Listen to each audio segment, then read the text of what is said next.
I've got my eye on you. I'm sorry. I'm sorry.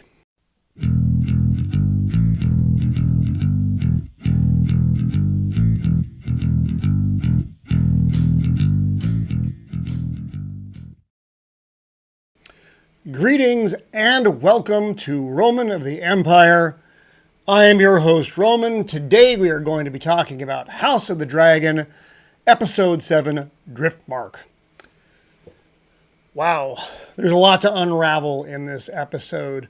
I did want to comment on kind of the entire opening of the show was just really dark. And I don't necessarily mean in tone, although that was part of it, but the visuals were very hard to see on a lot of the scenes. It was reminiscent of the big battle with the Nightwalkers that no one could see from Game of Thrones. I don't know what they were aiming for there, or if that was just a really bad technical flub. But it did make it hard to see for a lot of the episode. And I was reading, and it's like, it wasn't your television. I had assumed it wasn't my television. So a little bit weird. But that aside, it was a pretty amazing episode. You get all kinds of wacky stuff in here. And I was a little bit worried because it does start off slow. And there's the funeral, which we'll get to in a sec. But once we hit literally past the funeral, everything goes freaking insane. So you will remember last week, Daemon's wife, Laena, died. Well, she was probably going to die in childbirth. Instead of that, she chose to be set ablaze by her dragon. These events have now passed, and we're back at Driftmark. That's the castle of the Lord of Velaryon, Corlys. They're seafaring folk. Everyone's gathered there. The king, his daughter, his wife, Rhaenyra, of course, his daughter. All the kids are there and grandchildren, respectively. Daemon as well, and his daughters. So it's quite the cast of folk. And the funeral itself is very awkward. Everybody seems unsteady, out of place. One of Rhaenyra's her youngest son tries to go and comfort Daemon's daughters, but it's awkward and it feels uncomfortable. The King Viserys's kids with Alicent are not mixing well with Rhaenyra's kids. Lenore is just beside himself at the loss of his sister now as well. And Rhaenyra is still mourning the loss of the kid's dad, Harwin Strong, and it's a pretty hot mess.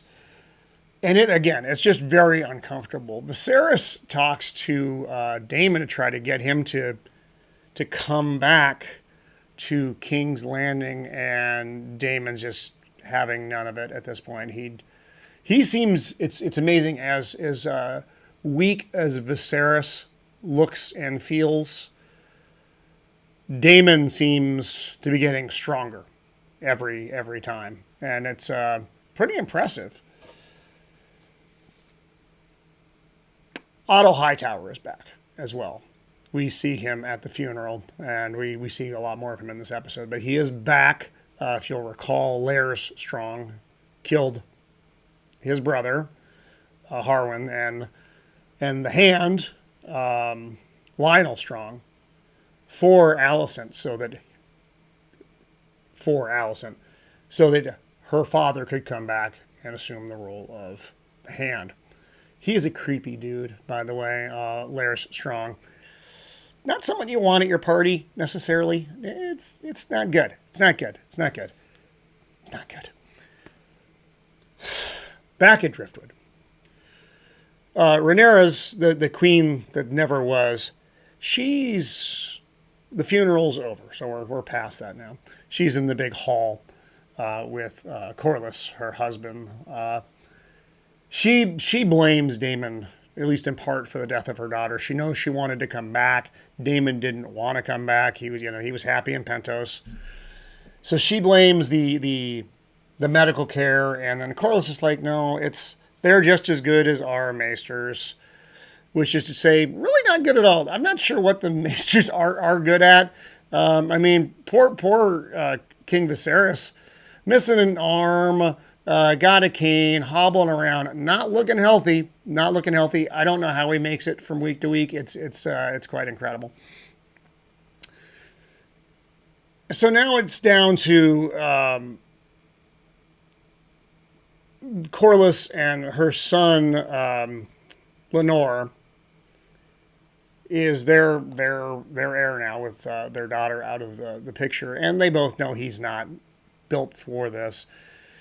And Corlys, he gets kind of a talking to from his wife. He still has not gotten over the fact that she is not queen. She got over it a while ago, and now she's worried about Lenore because she knows the scheming and all the other things that are going on. That, let's face, like I said, he's not a bad guy, but it's just that he's not built for the job. And actually, Corlys, despite he really wants all of this, the power and such, because he says there's a line, history does not remember blood, it remembers names. No, okay, he's not wrong, but she's worried about her remaining child. And like I said, she sees all the things that are coming down with the marriage to Rhaenyra that are now a big problem. The infighting in the houses, and this is coming to a head. This is all coming to a head. Daemon, he has an inappropriate laugh at the funeral, which is not surprising. And now he's got the kids, and I thought he was being an alright dad. He still seemed, it's Daemon though. He's a peculiar fella. So he and Rhaenyra finally get to talk. Remember, it's been a minute since they've actually spoken, since that night on the Street of Silk when things went really icky really fast. Well, hold on to your seat because it gets ickier. She basically spills everything to Daemon, who knows all of these things anyway about Harwin, and he knows that Lenore is not, the husband that he should be, because that's the arrangement they have. She has a bond with Daemon though, and the Targaryens have a certain way of things. Well, they have their talk, and it all happens, so to speak. They find I don't know what it was once, but that's where they go, and then they do their thing. Does no one else find the Targaryen way? Ugh.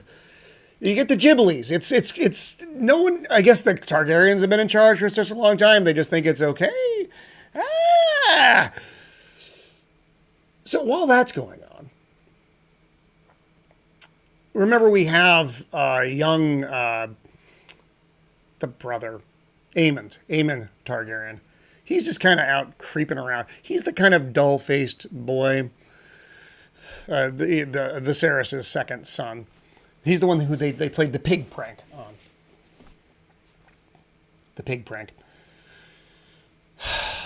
So he's creeping around just out in the sand, and he starts hearing these noise, this sound. At first, I thought he was creeping around spying on Rhaenyra and Daemon. I was like, ew. But it turns out he had spotted something. And it turns out that it is Vhagar. That's Laena Daemon's now deceased wife, her dragon, the oldest living dragon, also the strongest dragon.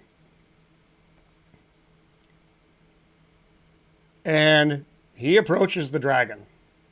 And the dragon looks, dragons and their riders are bonded. So the death of his rider has put old Vhagar into a depression.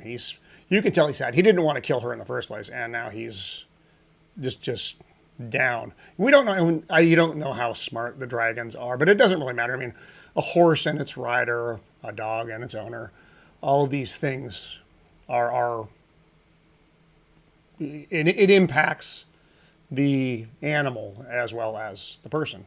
So with the death of his rider, he's depressed. He's laying in the sand. He almost looks like he's dying, but he's lying. I mean, she wasn't his first rider. He is an old dragon. So he's just going through his depression phase. But young Aemon, Dollface and all, approaches the dragon and puts his hand on there's a lattice that you use to climb up to get to the saddle. And dragon first just like, ugh, and the kid backs off. Then he tries again, and dragon, he's lighting up. He's getting ready to turn the young fella into a cinder. But he starts shouting in Velaryon the commands to basically stop, chill out, and the dragon responds. And then the doll-faced boy climbs up the lattice, hops on the saddle, gives the command to fly, and off they go. He has now claimed the dragon. He is the dragon rider. Zoinks. There's a lot of things that he did wrong here, but he did something that no one else had done yet. He claimed the dragon. It's one of those things that timing is very important. So he gets back from riding the dragon, and people saw the dragon flying, and they didn't know who was on the dragon. He arrives back at Driftmark, and of course, Daemon's daughters, Baela and Laena, are there waiting because that's their mother's dragons. Laena was supposed to claim that dragon, and it hadn't happened yet. Now, of course, it never will. So she's mad. And there is a very ugly exchange here. And the other Rhaenyra's sons are also there. And this goes real bad, real fast. Laena makes some statements about the claim for the dragon. He basically calls her a pig, then calls Rhaenyra's sons bastards, which they are, but when you're dealing with the royalty of the realm, this isn't going to go well. So rocks are picked up, lots of slugging and slashing, and he's about to nail one of the older son with a rock, and the younger son, and forgive me their names, there are so many names. The younger son, you'll know which one I'm talking about, picks up a knife and slashes that little bastard. Wrong word. They're the bastards. The dull-faced boy across the face. The now dragon-riding dull-faced boy. And he loses an eye. We switch to the big hall in Driftmark where everybody is gathered and it's all hot in a tizzy. No one can bring order to this. Viserys can't even bring order to this. Accusations are being thrown back and forth about the parentage of Rhaenyra's sons, and Alicent's the king is like, basically he says everybody apologize and go back to your rooms is what he says. This is an incident a bit bigger than that. Daemon is in the hall, kind of standing in the background, just kind of watching as Daemon does. Corlys and the queen that never was are there. Those are their granddaughters who they lost a dragon. Everybody important is in that hall, as well as remember Sir Criston Cole, who I used to have. I liked him. I no longer like Sir Criston. He's turned, and I think in the wrong direction. He is just all Alicent all the time. And his motives are not good anymore. I don't trust him. Anyway, things are going south in the hall rapidly. And like I said, Viserys is just, he's lost the ability to control things anymore. He's any ounce of strong leadership he had is gone. So she wants to claim the son, Luke, she wants to claim his eye in exchange for the eye that was taken. You know, this is real Game of Thrones shit. And Rhaenyra's like, no, that is so not happening. And then Viserys does everybody, this is over, this is done. And of course, it doesn't feel done. Then Alicent walks by Viserys, grabs a dagger, and is heading for the kid. And this is where things really start to move. Sir Criston is moving in to protect Alicent, and Daemon moves in to stop him. I wouldn't want to be on the wrong side of Daemon in the fight. Daemon has proven himself a very, very, very capable warrior as in the fight with the crab feeder. If y'all remember, he cut the crab feeder in half, and he's fast, and he is an amazing warrior. He's very elf-like in his ways, and I've mentioned that before. Alicent starts spewing out all the bad words, and Rhaenyra's just letting her do it, and she's like, they see you for what you are now. And Alicent slashes and slices open Rhaenyra's arm. Blood has been spilt between these houses now. Like I said, there's a lot in this episode. And that was the crossing of the Rubicon moment. Otto Hightower goes to his daughter, and she's expecting him to give her the lecture, and instead, basically, he gives her like, I didn't think you had it in you. Oh, wow. Okay, because Otto has his eyes on power. He wants to rule. He always has. Now, Rhaenyra and Lenore sit down to have a talk. He feels he has not been a good husband. He hasn't, raised the children. He wants to be a better man for her. Anytime anybody's trying to be good in the Game of Thrones world, something bad is probably coming. Now, we move to Rhaenyra and Daemon. They're up on a rooftop, just kind of overlooking things. And she's talking to him in Old Valyrian. Basically saying how, remember, this is a Targaryen thing. This is some Targaryen bullshit. They need to marry and make the house stronger, and no one would question her claim to the throne if he was by her side. And Daemon says, well, the only way we could do that is if your husband was dead. Uh-oh. So Daemon goes to, I forget the young fellow's name, Carl, I think, who is with Lenore now as they're a unit. And every time Daemon's wearing the hood, something is going to happen. Basically gives him gold and says, there are places beyond the steps that a man's name doesn't matter. He can make for himself what he will. And we're like, is he paying him off to kill Lenore? And he wants him to do it in a very public way. Okay. Now we flash forward a little bit. We see Daemon kill someone. And we assume it's just one of the guards preventing people from getting into the royal area. And now Carl's in there, and he starts kind of badgering at Lenore. Back and forth, until swords are drawn. Oh my God. One of the other aides in there runs out to go get the guard. And they come back, and they see there's a body in the fireplace with boots on. They're Lenore's boots. Lenore has been killed. And it's like things move really fast at the end here, and I'm not sure that the pacing was right on this. I mean, he had to put these events together, but we have no idea that's some of the timeline stuff. Daemon and Rhaenyra are being wed. And their ceremony is kind of tough. They split their lip and blood, and then they cut their hands. It's some pretty old world dark shit. But now their house is united. But then, as Carl's rowing out to the sea, Lenore, shaved head now, hops into the boat and they're rowing off. So they spared him.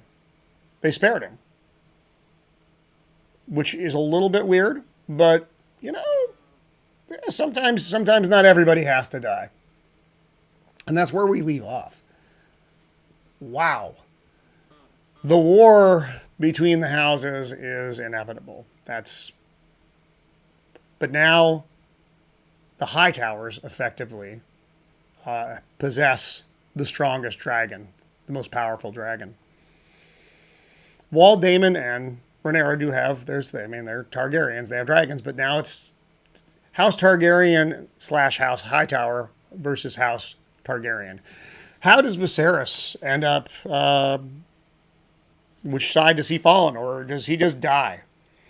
He's not doing well. He's not doing well. And, man, have they set this up.